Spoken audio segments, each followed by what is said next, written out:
সুমি, সুমি, আমি তোমাকে সান্ত্বনা দিচ্ছি না, শুধু বলছি একটু মনটাকে শক্ত করো সুমি। তুমি বলছো, কিন্তু পারছো কি? চেষ্টা তো করছি, বলো। আসলে আসলে আমি নিজে যেটা বিশ্বাস করি সেটাই ওদেরকে বলেছি। আমার মন খুব হয়েছে ছোট।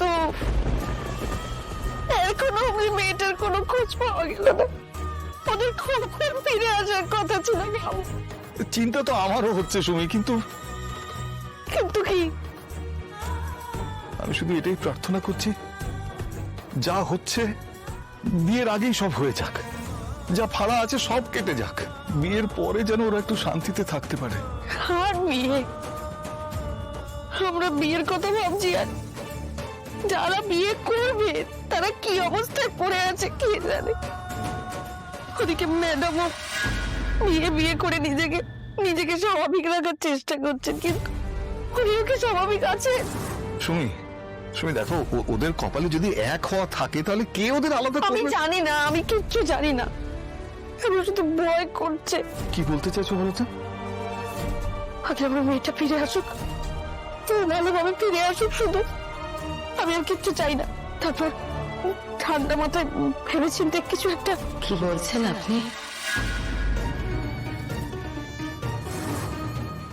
কি ম্যাডাম, আপনি? আপনারা কি বিয়েটা নিয়ে আবার ভাবার কথা বলছিলেন? না মানে আমি ঠোকার মুখে শুনলাম তাই। না না ম্যাডাম, সুমির আসলে মাথা ঠিক নেই তো, ওপো ফেরেনি, এখনো কোনো খবর পাওয়া যাচ্ছে না, তাই সব উল্টাপাল্টা ভাবছে। আচ্ছা, কোনোভাবে ওকে ওই বাড়িতে না, আসেনি। এতক্ষণ ধরে আমি অপেক্ষা করে বাধ্য হয়ে আমি এখানে এলাম। দেখো দেখো দেখো, উনিও দুশ্চিন্তা মাথায় নিয়ে এখানে এসেছে। উনিও জানেন না ওরা কোথায়। আমি বলছি না সতু, আমি এমনি এমনি চিন্তা করছি না। মায়ের মন ওরা ভালো ভালো ফিরে আসলে তুমি ভেবে দেখো এই বিয়েটা নিয়ে এগোবে কিনা।